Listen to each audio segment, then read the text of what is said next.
Yo, what's up, guys? I'm going to go get a haircut right now. It's been long due, and it was done entirely by my assistant. Not the haircut, but the booking itself. You know, I have to think about it. I don't have to be like, shit, I need a haircut, or like think about these things and do these like lower income producing activities. I'm not saying that she's not a valuable asset. She's the most valuable asset. I wouldn't say asset, but she's the most valuable person I have because she makes my time more valuable. So she's amazing. Freaking, that's like an A player right there. And if you're wondering what I'm talking about an executive assistant. If you're doing over even 50K a month take home, you need an assistant. I think you need an assistant even 10K a month. At least like a virtual assistant from the Philippines. You know, you can get some for like $6 an hour. And a lot of you don't realize that you guys are obviously worth more than $6 an hour if you're making $10 or 10K a month.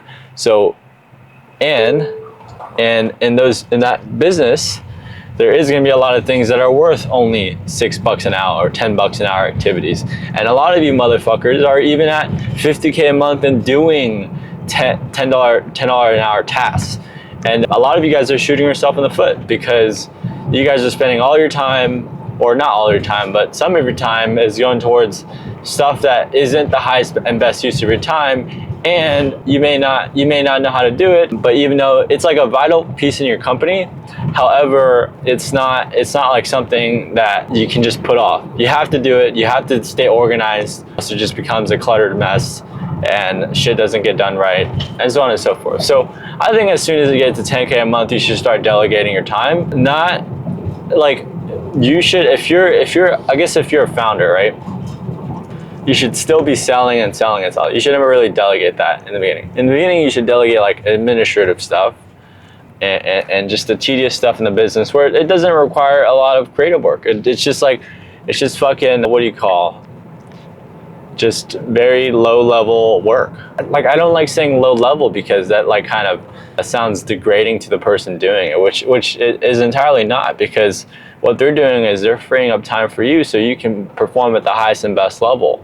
And some people don't understand the concept that, you know, if you're worth $50 an hour, it's worth, you know, paying someone else $6 to take up an hour.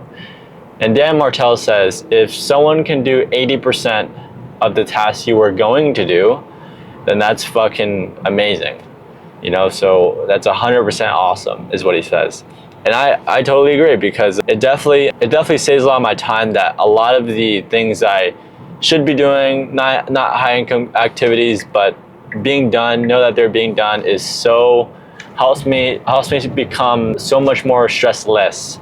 It's not saying that I'm not stressful. You know, I don't want to say stressful, because stressful overall gets a bad rep. I would say pressure. Pressure is also not a great word.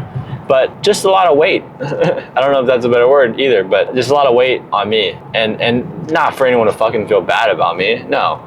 It's just like, that's just the reality of being an entrepreneur, is like, it's gonna be pretty, it's not gonna be all sunshine and rainbows. And a lot of times you are gonna be doing the things that you think are moving the needle. They are moving the needle, but you have really, the results haven't come to fruition yet. So, and then you become less and less confident in the things you're doing, and you're like, you know, should I still be doing this? Should I not still be doing this? But if you think about it, it's a very short period of time usually in entrepreneurship journeys. Is you just have to have enough conviction in yourself, enough belief in yourself that you will make it through, and that you will see results at the end of it. And again, it's not, a lot of people, this is what Olympic swimmers or Olympic athletes say, is like, you know, when I get first place, I don't feel like I reached success. I just feel relieved. So it's really interesting, because you would think, you know, they're or a normal person or anyone would think like they're there for the medal or to feel good about their accomplishment. kind of, but it's more so they just feel a sense of relief from not having to just be in the fucking grind. It's just relief. Oh my gosh, finally I can take a little break from this. But the next day they're gonna be back at it again and again and again. And that's how high-level performers kind of perform, is they don't really care about the event itself.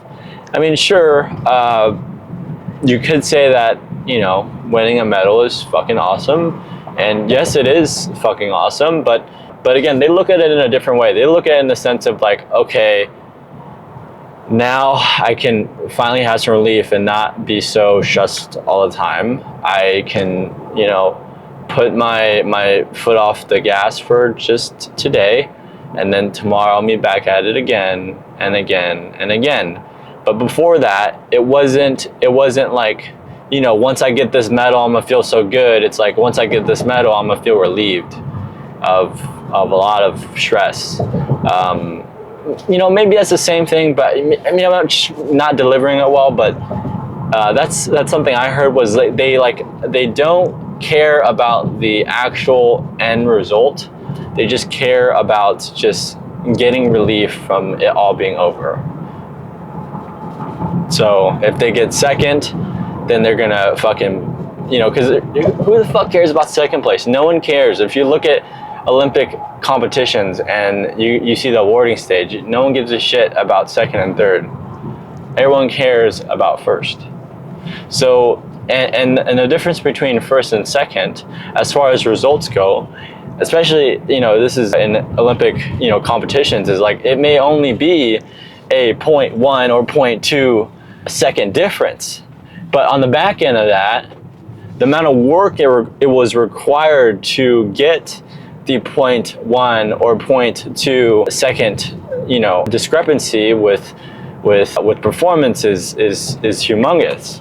Like, the amount of work it takes to have that difference in results is a lot, especially at that high level. Is like the little things is what really matters at that high level. So that's all that, you know. Ah, shit.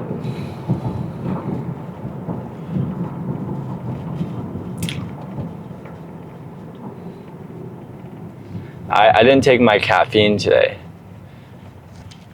You know, still had a productive work day.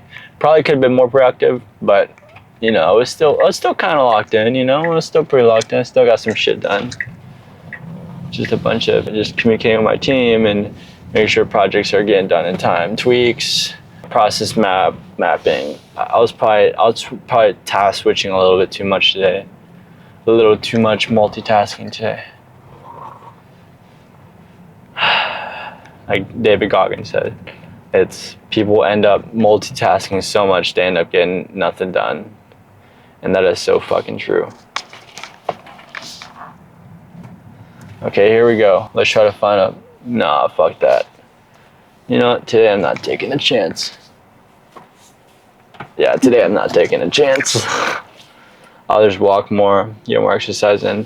And guys, I found out that since going on animal-based, I've lost like 15 pounds of weight, but I'm still lifting more or less the same amount of weight, which is like a good sign. You know, that means I've preserved my muscle. But I also don't like being this light. I feel like a scrawny kid. But I mean, I still feel strong as hell. Like I don't feel like I lost strength.